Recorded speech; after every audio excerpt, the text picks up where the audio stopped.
Tree Talking Time is brought to you by Conkey's Outdoors. Get all your hound hunting needs at conkeys.com.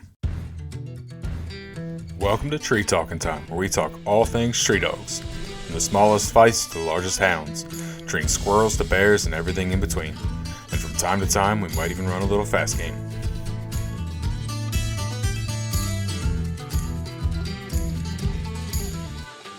I couldn't ask for better dogs.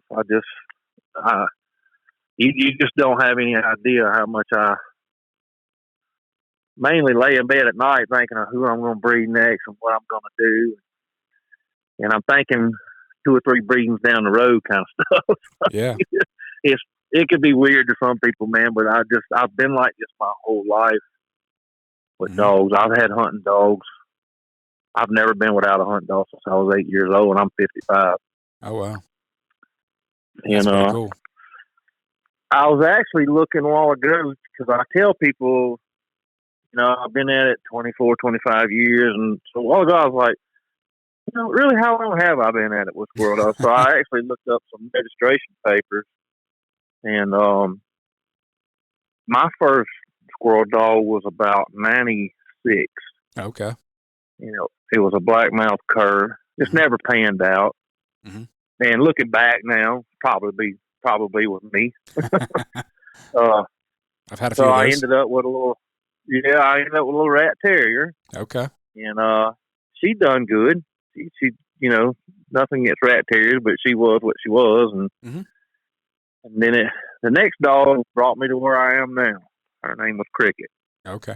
And I got Cricket right as I was getting a divorce in '98. And I was at a bad time in my life, man, and just partying all the time. And when I had my kids, I was with my kids, Yeah. When they wasn't with me, I was trying to hunt, trying to make a squirrel dog, trying to do this, trying to do that. Just couldn't settle down. But yeah. Anyway, Cricket came from an old man here named Francis Malley. Francis was just an old coon hunter, squirrel hunter. Best dog man I've ever been around. I mean, just bar none. He was just good at everything, man. I mean, he had an old female over there that he got her just to run loose on his yard to train his black-mouthed cur pups. She'd just go off the tree and they'd follow her. And next thing you know, he's bred her to the yard dog next door with some kind of little Feist terrier. There wasn't no registered dog, wasn't no hunting dog, wasn't none of that. He was just a little black and tan dog. And I got Cricket, and then me and my buddy Harry, we bird hunted together, and he got to go on squirrel hunting with me a little bit with Cricket, and she was young, she wasn't doing much, but she treated squirrels too far, got us kind of liking it, and he said, I'm going to get me one. Well, next year, Francis bred, her name was Judy, Cricket's mama. He bred Judy to another dog. Never told us what it was. It was somebody else's old yard dog. And Harry got Tater. Okay. Tater ended up, later in life, Tater ended up being a squirrel champion. She produced several nice dogs, one of them being Skip, which has really got me where I'm at now.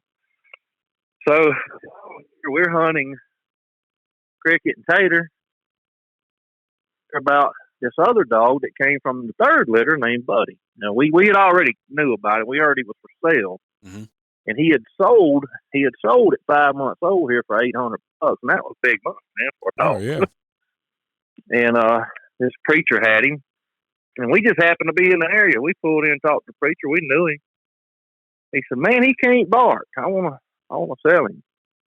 So he said, "He's over here at my sister's house. We'll go over and look at him." So we pull over and look at him. He's in a big old dirt pen with 2 big old trees in it with squirrel nests on top of it. And I said, "Preacher, I don't want to take your dog, man." I said, "He can't bark because he's barking all the time here. Yep. He's hoarse." He said, "No, I want to sell him." I said, "Well, I'll buy him." He wanted $500 for him. I said, "Well, I'm going to buy him." Harry's 20 years older than me. Harry said, I said, "You got money I can borrow?" He says, "Well, why don't we just go on half?" I said, "Okay." we'll do that. Me and Harry was just really tight, man. Yeah. He kept me straight when I was going through a divorce. But on the way home, me and him just got talking, man. I mean, he was, like I say, 20 years older than me, but he was more like a brother to me. And he said, "Why don't we just go and half on everything?" So we did, and we started competition hunting, and it just one thing led to another. Man, it just went wild. We ended up doing very good, buddy. He just ended up being amazing. When we left there, and I'll back up a little bit. We left there, we went straight to a vet, and sure enough, he had a throat infection, and we put him on 2 weeks of antibiotics, and we couldn't stand ourselves. About a week into it, we was going to shoot doves here at my house, and we ran right down here at the cemetery, which right below my house here. Got a bunch of squirrels, and said, "Let's just run him down there for a little while, try him out right quick." Well, we went down there. In about 30, 45 minutes time, he treed 7, we killed 7. There you go. I mean, just that quick. And we put him up and gave him another week of them antibiotics, and then it was just over with from there. Mm-hmm. And we just went all over and hunted him, man, and Tater as well. And it just was some fun stuff.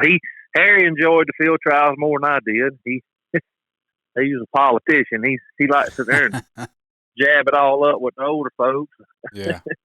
We had a great time, though, man. We really did. We won a lot. So those three pups that were all half siblings is kind of what put you guys on the map, huh? Got you started? It is. We ended up with another one later on down the road. Another one, he bred that old female to a black and tan male again from some other stock. And some people might know it. I don't. I could probably find out what that stock was, but anywho, we ended up with one, and she's in all 4 of those dogs are in my pedigrees now. Gotcha. To this day. And to be honest with you, on both sides of my dogs, most of the time I do a lot of line breeding. Yeah. But I'll back up again. That old, this is what Todd told me earlier. That old Gyp that Francis had. People ask me, what was she? Well, I knew she was related to Cochran's buck, which was a River Run dog. Okay. Well, so Ty told me that her mother was also off of Cochran's buck. So they bred a daughter back to Cochran's buck and had Judy that Francis had. Okay. And Todd Coles ended up with Daisy. Daisy, the mother of Cole Skittles. Okay. Yeah. Now Todd, he went a different way than I did on the other side of the dogs. He's got the booster dogs, and I don't know what all that entails. He knows a whole lot more about me, but I went the way I did. Yeah, I've had Todd on. Yeah, so I went the way I did with basically our other stuff was yard dogs. Yeah. That's basically what ours was. Funny. And people ask me all the time, and I don't know what more. That's just what they are. I mean, well, you figure back then, that's what a lot of squirrel dogs were just. That's what they were. They were just people's yard dogs that would tree squirrels. You know, the squirrel hunting competitions really weren't as big, and the registries weren't as big. You know, like you said, the 90s and early 2000s is when that really, I would say, between the late 80s and early 2000s was the heyday, you know, of the squirrel dog stuff and where it kind of came together.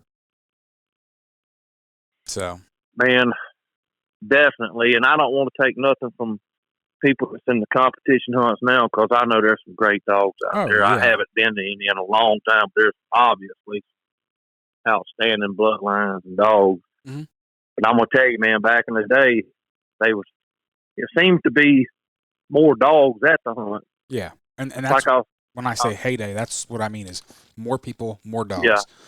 I would say the caliber of dog today is probably a little better. You know, you talk to a lot of people, dogs back then didn't necessarily stay treed real good. They were loose on trees. Yep. They, you know, a lot of would pack up and stuff. Where today, you don't see that.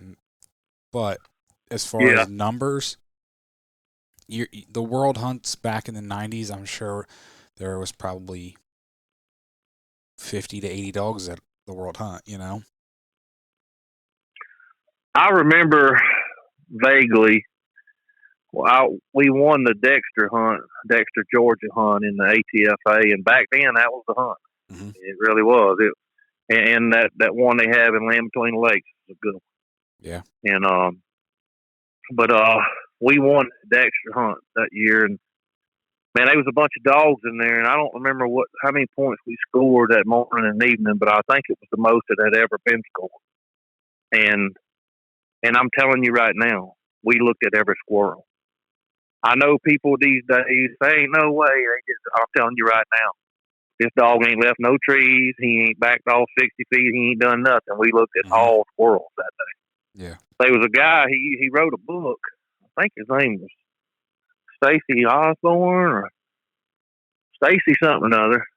He had wrote a book about squirrel dogs, and I had read up on that book when I first had squirrel dogs, and he ended up being on my cast. So I was like, okay, wow, I've done made it this far, you know. And I remember we kind of got the truck there one time, and my dog treed, and he reached down and picked his dog up. I said, Stacy, what you doing?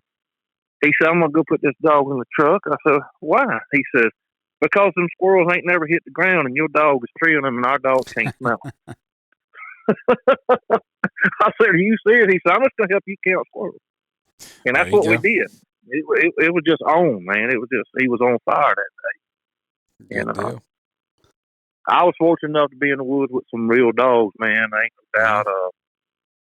I hunted with Wright's Freckles, Tom Bigby Taz, Oxford's Pedro. Yeah. Owen Brayson had a Duke dog. Whew. I'm just telling you, he was a squirrel dog, son. Man, he was for real. You just rattled off a couple of real big names there in the Feist world. Oh, yeah. And I know I'm missing some. I know I am. I hunted with George Cawley. I can't remember what dogs he had at the time, but it's just, and I'm telling you, anybody that drew out of the hat, he was shaking because it was fixing to be home, man. Yeah. Our first year we bought Buddy to a hunt, we caught them at the end of their season, and we went to Ovett, Mississippi to Keith Landrum's house, and we pulled up in there, and he says he registers. Like, no, sir. He said, well, we got to register, and we got to look at squirrels. I said, okay, well, we didn't know that. He said, well, we can go down here and back to my place right quick. This was, I don't know, this was just an evening hunt. This was 11 o'clock in the daytime. Okay. I said, okay, well, we'll take him down here in 3-1. We went down there, and that lasted about a minute. That's what he did. So we put him in the hunt. I drew out with a guy named Tim Cosby. He's a pretty famous guy with River Run dogs. He was a game warden in Alabama, but I drew out with him and another guy. And anyway, long story short, Buddy lit it up that day. He came in third. Very proud of him. Tim tried to buy him before we left out of woods. Yeah. And he was very good with me. Tim showed me the ropes and showed me what to do. I was nervous. Oh, I bet. So we came home. Squirrel season had ended, and we decided we was going to go to Land Between the Lakes in March, late March, I believe it was. Well, we didn't. The squirrel season was over here, so we didn't hunt the dogs. We run around here acting like fools. We gonna go to Land Between the Lakes. Well, boy, we did.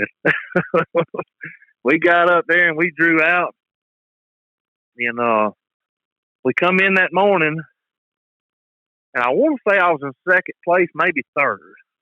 Okay. It was somewhere in there. It was a long time ago, but he done very well, but he got tired. He got tired in the morning hunt. I told Harris, this dog ain't in shape, man. You ever been up there? No. Ben? It's bad hills. I mean, seriously. Sometimes they tree, you'd be looking straight up. You had to walk up a hill to get there, and then another time they'd be straight down. You had to go down there to them. Well, especially for somebody from Mississippi, you're used to flat ground. Exactly. So anyway, Buddy was tired, and we got in there. I told Harris he ain't gonna make the evening hunt. He said, "Man, ain't no way. That dog don't never quit." I'm just telling you. So we drew out that evening. I drew out with Wright's Freckles, and I drew out with a dog that Gerald Johnson had. Okay. I don't know if you've ever heard of Gerald Johnson. I have heard that name more than once. I heard Gerald everything Johnson, I've ever heard, he was always packing a good one.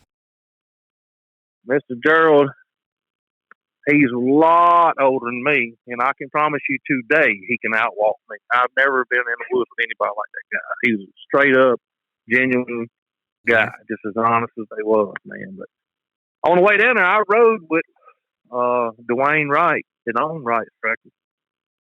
And he said, "What's he going to take by that dog?" I said, "That dog ain't for sale." He said, "You got to put a price on him." He said, "You know how the old saying he is?" And I said, $10,000. I'm just joking. And anyway, I told him, I said, "Dwayne, this dog's going to quit on me season." I said, "Man, we wasn't prepared for this." "Oh, come on." So anyway, we get to the woods, we cut them loose. In the first hour, I'm waxing them. I'm beating them to death. Dwayne looks at me and said, "When's this dog going to quit?" And guess when he quit? Right when Dwayne said it. Yep. I never heard him bark again. We had to call timeout, and they helped me find the dog. It was real dry up there, and we had no water. And that dog was laying down on me in the woods, and he's about to die. And we got to him, gave him some bottled water, and got him out of there. We had to haul him out. Oh, I'm sure. That's scary. They finished their hunt. I think Freckles ended up winning the hunt. Okay. If I look back. I think I came in eighth out of all that. Out of all those dogs, I still came in eighth. But he was definitely going to win that hunt if he'd have been in shape, man. There's no doubt about that. He was the real deal, man. Mm-hmm. And you said that was Buddy? Right by you, Buddy. I've seen some good dogs, and like I said, I'm partial to my dog. Not knocking anybody else's dog, but he was. He would check somebody's oil in a heartbeat. I promise you that. Yeah. He was a once in a lifetime dog. He really was. Definitely sounds like it. Well, we've made it, a little ways into this, and why don't you introduce yourself? Oh, I'm sorry. It's all right. I'm Fletcher Ladner with Bayou Kennels. And you're from Mississippi, right? I am. Me and Harry Ladner started this. I really want to do this because of Harry. Yeah. Yeah, you told me. He's got Parkinson's disease. You told me a little bit about Harry last time we talked, and kind of how you guys have worked hand in hand together on. Well, I mean, obviously you just mentioned how you guys have partnered up, but you told me a little bit more last time we talked, and so. Yeah, we definitely worked together a lot, man. His wife was also very involved. I was just thinking about this earlier. I've never seen anybody raise puppies like her. And people might not believe me when I'm fixing to say this, but I'm telling you the God's honest truth. I've seen her have puppies eating before their eyes open. Wow. She'd have them eating rice baby cereal before their eyes. They'd just be licking it, but they'd be eating them. Mm-hmm. There was no puppy going to die in her watch. I can promise you that. Kept a watchful eye over He taught me a lot. They both taught me a lot. He taught me how to manage things, and man, I was just a young kid back then, and hot head. I didn't mind fighting a little bit. He was 20 years older than me, and he taught me a lot. He used to go hunt with Harry. I'm gonna tell you what Harry would do. He'd make me so mad. Harry didn't want to pull up to the honey hole and hunt. He wanted to go to the hardest place there was. Okay. And Harry would walk all day. He was an old bird hunter. He didn't hunt off horses. He hunted off foot. Yeah. And he I don't care if you're killing squirrels or not, he'd hunt all day. We'd lay down in the woods and take an hour nap, eat some spine and sausage, and get back up and hunt till dark. And that's what makes a dog. Yeah, definitely. That's what makes a dog. Now, how did you and Harry meet? My family lived right beside. We got the same last name, so we're related on down the line, I'm sure. Okay. But my uncle married his aunt, and they lived next door, and we all used to camp on the river together. And I just been knowing them all my life. Okay. All my life. We really got to hang out a lot from shooting doves and quail. Mainly doves. He was more of the quail hunter. He was a little bit before my time, Yeah. But we We used to raise a lot of sand around here in the day party, and I ain't gonna lie to you. We were known at the competition hunt as the wild. Wild bunch, huh? Yeah, we was a wild bunch. We'd bring jambalaya and gumbos. We'd have our beer in the hotel room. There you go. But yeah, I wanted to tell you about a hunt I went on. Yeah. Me and Harry, a guy named Justin McKee went with us, and Owen Brayson. Okay. And we brought Duke and Buddy, and I got some pictures of it somewhere. Them dogs never treed together. We killed our limit that day, and we still could have hunted another 4 hours probably. Yeah. Well, we killed our limit and stopped. We was one squirrel shy from a limit, and the dogs got away from us and they treed. No, I'm sorry, we were 2 away. They treed, and I said, "Listen, there, they finally treed together." When we got to them, Buddy was closer to us at a tree, and Duke was about 30 yards behind him at another tree. They had 2 trees. There you go. We killed them and got our limit, and we got on out of there. That's one of the best hunts I've ever been on. Mm-hmm. It was unbelievable. I was just 2 magnificent dogs, and back in the day, me and Harry was a little proud. We stuck to breeding our dogs to ourselves, and we didn't like getting rid of good dogs either. We held on to a bunch, and one of the biggest mistakes I ever made in the squirrel dog world was not breeding one of our good gyps to Owen Brayson's Duke dog. Okay. I wish I'd have done that, because I'm just telling you, he's one of the best I've ever been in the woods with, for sure. Freckles, that's another one, just unbelievable dog. Yeah. There's a guy, he's passed on. His brother, I don't think he fools with squirrel dogs anymore. What was their name? Gary and Bob. I can't remember their last names, but they had some good dogs in the 80s. They was sure enough squirrel dog guys, man. They was perfectionists at it. But Bob died of cancer. But they were some good guys, man. Yeah. Conkey's Outdoors is proud to be a sponsor of Tree Talking Time. Family, hunting, tradition is the Conkey's motto. They understand the importance of passing down the tradition of hound hunting. They are a family-owned business that treats you like family. They also understand the importance of having the gear you need when you need it. Conkey's carries everything for your next hunt, and it ships to your door quick. They also offer great warranties on all tracking systems and financing options. Check them out at conkeys.com. You can also use the code TreeTalkingTime5 in all caps to save as well. Now I have a question for you. So you said you guys bred a lot of your dogs together and you line bred a lot. Mm-hmm. So after you had those 4, they weren't litter mates, but they were all half siblings, out of the Judy dog.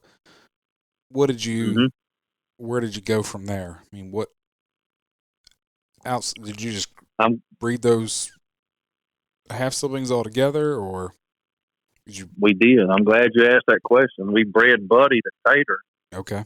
About 3 or 4 times, and that's, to be honest with you, that I wasn't real crazy about it back then, but I wouldn't be talking to you right now if that didn't happen. Gotcha. So when Katrina hit us, it wiped us out. Mm-hmm. We had some of those dogs, and we sold one. His name was Skip. He ended up being the champion. We gave a female away. We gave several dogs away, but one of the females in particular, a buddy of mine had. He also had some dogs off of Tater's litter mate's sister, bred to those black and tans I was telling you about earlier. Mm-hmm. So when you say black and tans, are you saying black and tan Feist or black and tan hound? Feist. Okay. Yeah, black and tan Feist. And anywho, when the woods started getting back right around here, and I went back to him, and he said, "Man, I bred them together." He said, "Come get you a puppy." So I went for and picked me a female out, and the next thing you know, I'm breeding back to some of the other males around here and stuff that I gave away and stuff, and here I am again. Yeah. If I wouldn't have gave some of those dogs away and done some of those things, I say me, Harry too, we wouldn't we wouldn't be talking about rotting Bayou kennels right now. Yeah. You said you kind of got rid of most of your dogs right there after Katrina. I did. Me and Harry both. Yeah. Heck, they was nowhere within 50, 75 miles of hunting around here. I mean, it was bad. Oh, the woods were gone. I mean, it was horrible. Mm-hmm. And we were sitting on some sure enough dogs, you know. And Buddy, he ended up getting Rocky Mountain spotted fever. That's what killed Buddy. He fought for the last 3 years of his life, man. I hate to see him go out like that. It got him. But I wanted to back up and tell you. So Mr. Francis on the Buddy litter, he gave Buddy and Buddy's littermate sister to an old boy up the road here, and said, "Let them run loose on the yard. Mm-hmm. When they start treeing, I'll come get them."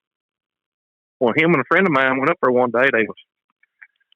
I was 5 or 6 months old, I believe, when he sold Buddy. And this guy was a dairy farmer. He said, "Well, take them around my place here." This man owned hundreds of acres. It was easy hunting. Yeah. I want to act like it was, something rough on the puppies, but he said, "Take them around there and see what you think about them." Well, they took them around. They killed 14 with them 2 puppies. And they come back up to the house, and Francis wanted the female. And that old boy said, "Gosh, dang, I knew you was going to do that." And he, "Man, we like that female." And Francis, "Well, I don't care. Keep the female. I'll take the male dog." So that's how he got Buddy. Okay. Well, 5 or 6 years ago, that old dairy farmer called me up. He said, "I got something you going to want." I said, because we always thought that old female couldn't have puppies. Okay. He said, "I just never told nobody I bred her." He had 2 females up there directly off of right by you, Buddy's sister. Okay. Nice. And I went and got them. And the little black and tan I'm using as a stud dog right now is off one of them, and Hatchet is off the other. There you go. Bred to their daddy was my Rotten Bayou stuff, so that's what I'm sitting on right now. It's 2 real nice stud dogs, and I got another potential that started really nice for me last year. He started better than anything I've ever owned, including Buddy. Gotcha. And I'm knocking on wood right now. I'm gonna see what he does this year, but I'm not breeding until I finish. Yeah. I'm gonna wait and see what he does. Mm-hmm. You said in the beginning that you've had a squirrel dog since you were, or you've had a hunting dog since you were 8 years old. What did you get started with? Quail dogs, bird dogs. Okay. What kind of bird dogs? And then some liver pointers. Okay. And we also had beagles at the time. Everybody had beagles back in them days, And I had beagles all the way up till about 6 years ago. I've had beagles my whole life. I always kept a pack of beagles. But yeah, it was mainly bird dogs, and I graduated to some deer dogs one time for 5 or 6 years. Okay. But I always kept my beagles and bird dogs. You just can't bird hunt no more around here. So big, there's just no birds anymore. Yep. I always wanted a good squirrel dog. I had been with a few in my lifetime. I always wanted one. I always knew there was a bunch of money in my mind. It was a bunch of money on a squirrel dog. It's not. People know I raise puppies, and you wouldn't believe some of the people call and balk at my prices of puppies, and my prices ain't that high. Mm-hmm. But them same people will go pay $2,500 for a Labradoodle. Oh, I know. And it's just I don't do this to make money at squirrel dogs. I don't make no money. I can promise you I have lost money since I started in it, but I don't care. I love doing this, and I do it for the breed of the dog. Mm-hmm. I had one lady one time, tell me, "Would you go adopt a dog?" And gave me act like I was just a horrible person. And I told her, I said, "Ma'am, I'm not trying to be mean, but I've had dogs since I was 8 years old, and not one of them has ever had to go to the shelter. I took care of one of them their whole life." And that's a fact. Yeah. But yeah, I've had hunting dogs my whole life. I love it. Oh, yeah. I can't see me without one. I'm right there with you. Granted, I haven't had them my whole life, but I can't see myself going without them. I know somebody told me one time, right around when I was getting married, and he goes, "Oh, you're getting married. You might as well just get rid of them coon dogs." I said, "No." He goes, "Because next will come the kids, and then will come sports." And he goes, "You won't have time."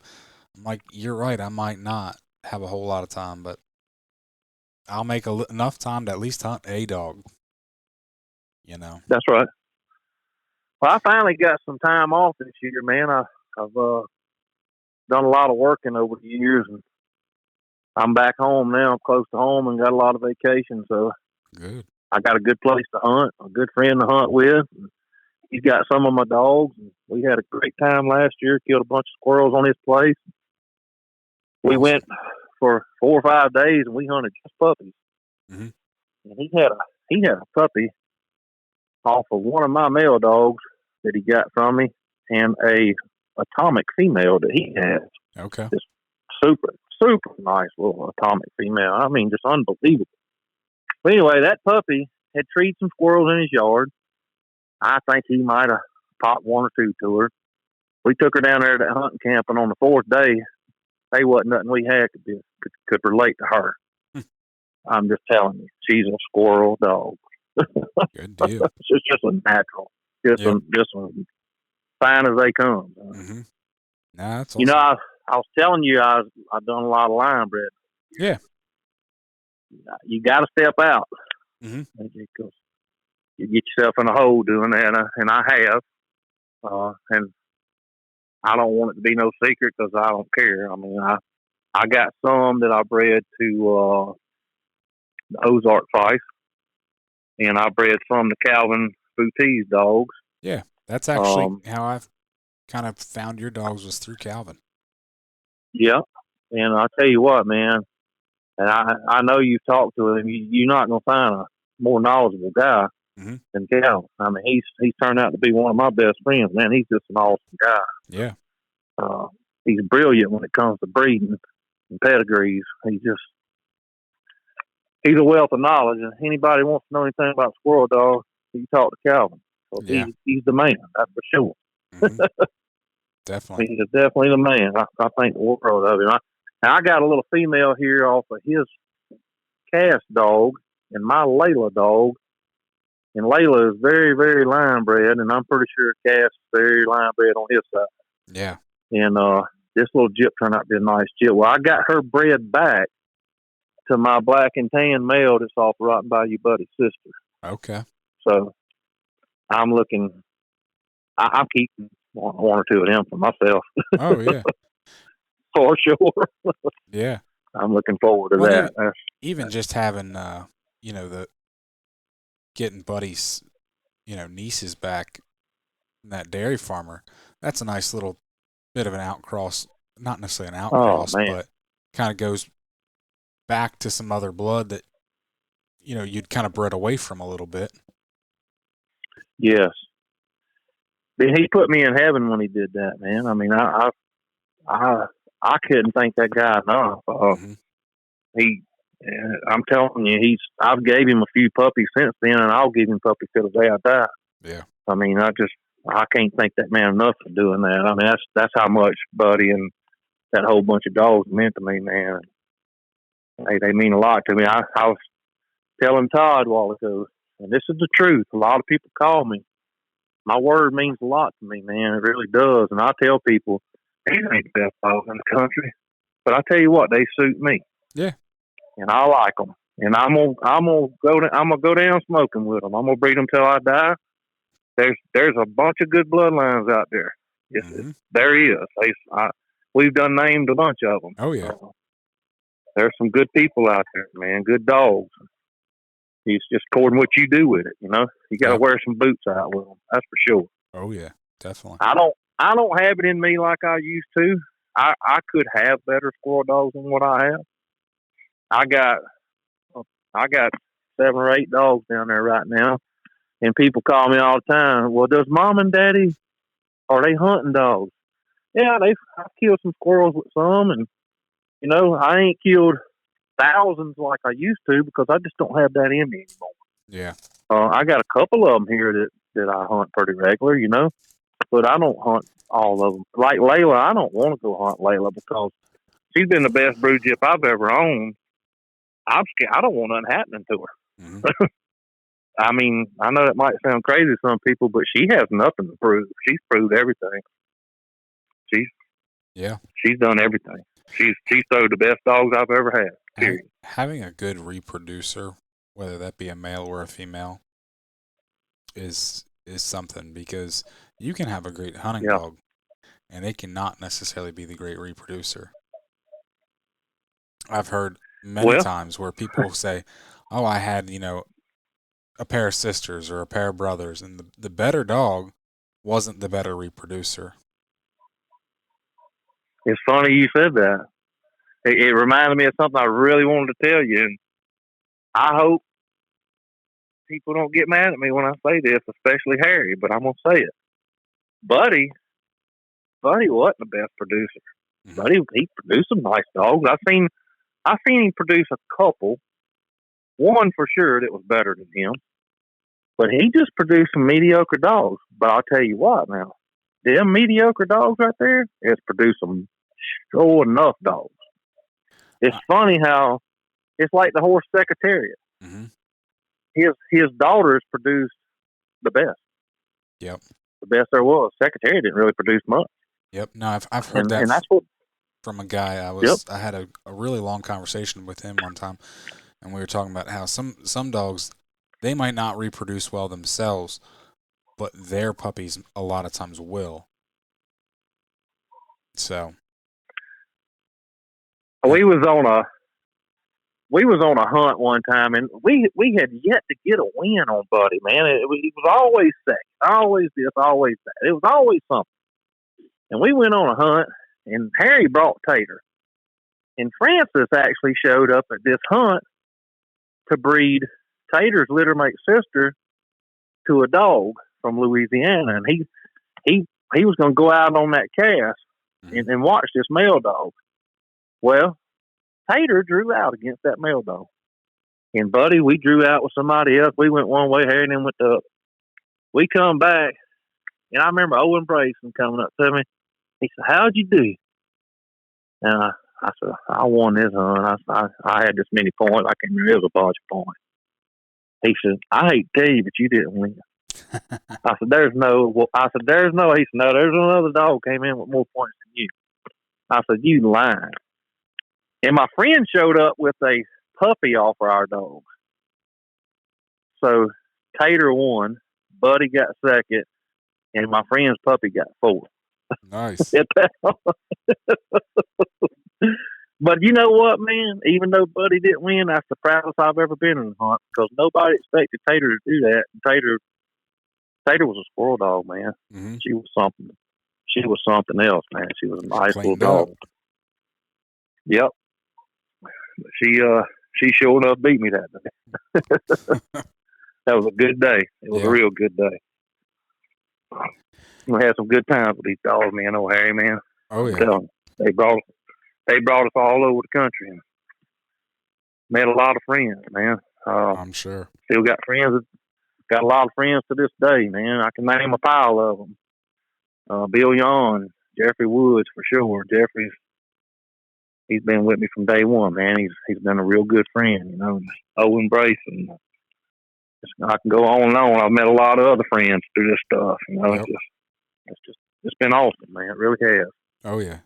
Really now the dogs are great, but it's funny that you talk to a lot of guys, and it's the relationships they've met through the dogs that, you know, they last longer than any dog lives, and they mean just as much, if not more, than a lot of the dogs.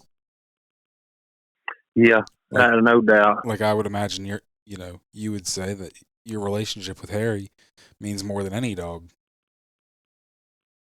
No doubt. So I got an older son. He's 30. He went on those field trials with me, and he was there. He was there when I won that big hunt, matter of fact. His name's Tyler. He's got our first grandbaby, him and his wife. And we got a younger son, Reese. He's 13. I started over. And they're going to end up listening to this, and I want them to hear this part right here. I wish they take over these dogs one day. That's been my dream forever, man. I really want them to just take it up and take off with it. I thought about starting back field traveling just for the young. Yeah. Get into it, maybe take off with it, because one day I'm gonna be gone from here. And I just hope somebody takes these dogs and goes with them, man. Definitely. We put a lot into it. They mean a lot to me. Yeah. They really do. It's been fun. One thing I wanted to ask you is, and you told me when we talked before, but I think it's kind of interesting. Your Feist are actually merle colored. Yep. How did that come about? Well, when I was getting back into it, I was reaching out to people because back in the day, wasn't no Facebook. I put a post on Facebook and said, "Who has rotten Bayou dogs?" And this was on my way to work at 5 in the morning, and this guy, and I hope he hears this because I can't remember his name. I want to say he was from Alabama. He reached out to me immediately and said he had some, and so I called him and talked to him at 5 o'clock in the morning. He told me where he got them was from a guy in Kentucky, a guy named Ray Barrett. And he said, "Now look, I'm just gonna tell it like it is, Ben. I'm not trying to throw no shade on nobody, but he said, look, this guy, he don't like people calling him, and he might not talk to you, and yada yada yada." He said he don't even have a cell phone. You have to leave him a message and all this good stuff. So, okay, so I called him anyway, left a message, told him I was from right by your Kennels, and he called me back a couple of days later, and he was on the defensive right off the bat, and once he figured out who it was, he had done about got rid of everything he had from me, and he had gotten them through Luther Lenning. Okay. Luther ended up with that Skip dog, which was off of Buddy and Tater. How Luther did it, I have no idea, but he did. Luther was something else, man. But that boy Ray went and bred a Merle female to Skip, and I have no idea what that Merle female did. Ray wouldn't tell me. Yeah. I don't know if it had Catahoula in it, and my guess is Catahoula. He wouldn't tell me. But anyway, he had a little male dog off that named Jake, and he had done got rid of Jake. And I didn't even know about Jake. I was just trying to get some dogs from him, and he started trying to trade me dogs instead of me buying one from him. And I knew right then he was wanting my bloodline. I don't know. I just didn't feel right about it. I just didn't do it. So I didn't talk to him for a week or two. And a buddy of mine called me up and said, "Hey, man," he started telling me about Jake. I said, "Really?" He says, "I can buy him right now for $500. I'm like, "Really?" So anyway, he left Ray and went through like 3 different people's hands. And there's a guy out there that I ended up getting it from that knows me, but I can never remember his name. And I'm sure he'll hear this. Me and him talked a time or two. So I bought the dog from him, and I don't know how I didn't know this dog was blue. I remember Justin brought it back home and met me, or he told me on the way back he was blue or something. I can't remember, but I was shocked, to be honest with you. But man, when I got here, when I got to the dog, I mean, I've never seen a dog look more like Skip in my life. I mean, it's like, good Lord.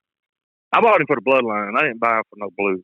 I can care less about blue. I got some blues here, but there's been a big talk about the blue stuff with me. I just want to set the record straight right now. I don't care if they purple. I breed dogs for bloodline. And there's some of them that's just blue here, and they're nice. People like them, and I got some that's really good.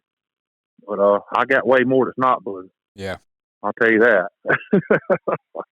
I'm the one that most of the time I don't pick the blue puppy. I'll tell you that. Yeah.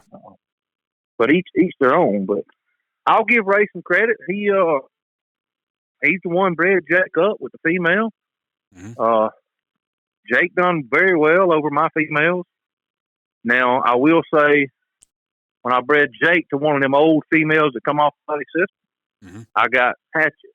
Okay. I bred Hatchet back to all them same females. It's total different dog. A total different dog. I mean, it's just Hatchet just totally dominated what Jake did. Gotcha. To the same females. I mean, it's But hey, man, old Jake passed right here. He's got a nice grave right here on my place, man. He was a good little dog, man. Jake saved me, man. He really did. He brought me back. I'll tell you that right now. It was off a skip. It meant a lot to me. So thankful to have that dog, and I'm glad Ray made that breed and done what he done. Yeah. I'll give him kudos on that one. No, like I said, it's just something that stands out. It's a little different. Being a leopard guy, a leopard hound, leopard cur guy myself, I've got some merle dogs, and so it definitely caught my eye as something different. I don't think, other than your kennel or anything that came from your kennel, I don't think I've necessarily seen merle Feist. No, I was now, like I said, Ray was doing it, but I don't think Ray was squirrel hunting that much at the time. Now he promotes on the squirrel dogs pretty good bit. Okay. But I would say I was one of the first ones to really promote them as squirrel dogs. And remember that one I told you, it was 7 months old last year, that done really well for me, that I'm really looking forward to hunting this year? Yeah. He's a merle. He's beautiful. He's the best looking dog I got. He's just the way he's put together. He's something, man. He scares me. How about that? He's scared. I'll tell you what I did last year at my buddy's place. We took that puppy I was telling you about, the little female he got, and he went one way. I let him get gone. I took my little puppy and went down the road with him. In 30 minutes, this happened. He treed 5. I killed 3. I actually had another one killed. It was coming out of the tree wounded, and I just let him go. He's going to drop right from that puppy. And he did, but he dropped right in the stump hole and got away from me. I was going to let that squirrel bite him, but he treed 5 in 30 minutes. I put snap on him. I went and put him up. Yeah. That was the last day of squirrel season. So that's enough. And he's looked at squirrels all year long right down here at my kennels. I got squirrels around my kennels, but I hadn't let him go tree nothing or anything. I'm just waiting to do some sure enough hunting with this dog. I'm going to hunt the wheels off of it. Yeah. Good dude. I'm ready. But yeah, I ended up on that deal with Jake. There was another female involved that had come from Ray.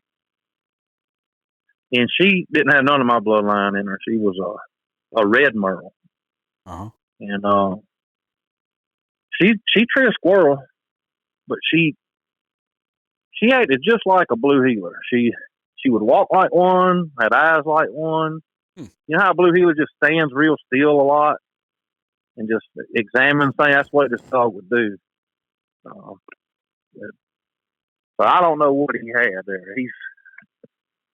I see he promotes a lot of other bloodlines other than, I don't know what those blues was. He's never said. He won't say. He always says Rotten Bayou and this one and that one and all that. He never says what he has. I'm saying all this not to throw shade on it. I'm just curious to know. I'd like to know what they were, man. They turned out to be some nice dogs, Yep. They really did. They turned out to be good dogs. No, I understand exactly what you mean. I think it's Catahoula curs. I really do. That's what a lot of mine turn out to look like. Mm-hmm. That's the only thing I can bring it back to. And I love Catahoula curs. So it don't bother me at all. Yeah. Well, anything else you want to talk about? No, I guess I rambled on enough. I'm sure there's some I missed, man. I just want to thank everybody that's gotten dogs from me and hunt them. And Todd told me this a while ago. He notices that when dogs leave here, they never really come back. People's always pretty much happy with them, and I'm sure, I know all of them don't make it. If a breeder tells you all of them make it, man, that's a lie. Oh yeah. Because if that was the case, we'd breed about 2 or 3 times in our lifetime and call it quits. Yep. But I just really want to thank everybody, man. My word, I told you earlier, it means a lot to me. People come get a dog from me sometimes, and I'll say take him for a couple of weeks and call me back. And you just don't come here and just get a dog from me. You're gonna take it and hunt it. Well, what if something happens to it? Well, that's just it. I trust you. Take it and go hunt it I'll let them take them for months before hunt them. I don't care. That's just the way I try to be. But well, that says something I've had a lot of support, man. I've had a lot of support, and one of them I didn't mention, Wade Deschamps. Wade Deschamps, he owns Big Oaks, Rotten Bayou, Macy. And, Okay. You bound to have heard of her. She got ran over down here on a squirrel hunt we was on one day. Ooh. She's one of the best that's ever hit these parts, man. Wade's been with me for a long time. He's never really had other bloodline dogs but mine. Okay. If you ask Wade, he won't own those dogs. Wade's just real partial. I love him to death, man. He's been with me a long time, and then so was Brad Paul and Louis Paul. Brad Paul's got a dog down here. I know you've seen this dog. They call her Cayenne. She's all on Facebook. She's on fire down here, man. Last couple of years, he's killing a lot of squirrels with her. Mm-hmm. But I just wanted to give them guys right there a shout out for always being with me, man. They've been with me for a long time. Definitely. I couldn't do it without them. Yep. Takes a team, that's for sure. I thank you, man, for giving me this opportunity. I thank you. I almost lost it when I talked about my buddy Harry. I just wish he was able to hunt with me like he used to, man. He showed me a lot. Sometimes I don't think he knows just how much he showed me on this stuff. He knows how to make a dog, man. He's like me when we first got started training for a dog, but he knew to go hunting every day, and he wanted to hunt in the hard stuff just as much as we hunted in the good stuff. Yeah, that's what makes a good dog. Yep, that's for sure. So, thank you for calling me, man. Yep. As always, be sure to check out my sponsors, Conkeys, Full Cry, and W Hunting Supply. If you're interested in the Tree Talking Time shirts, they're still available at dusupply.com under the podcast and partners platform. And if you haven't gotten your subscription to Full Cry, what are you waiting for? You've already missed the boat on the first one, so make sure you don't on the next one. You can find me on Facebook and Instagram at Tree Talking Media. And until next time, keep them talking in the timber.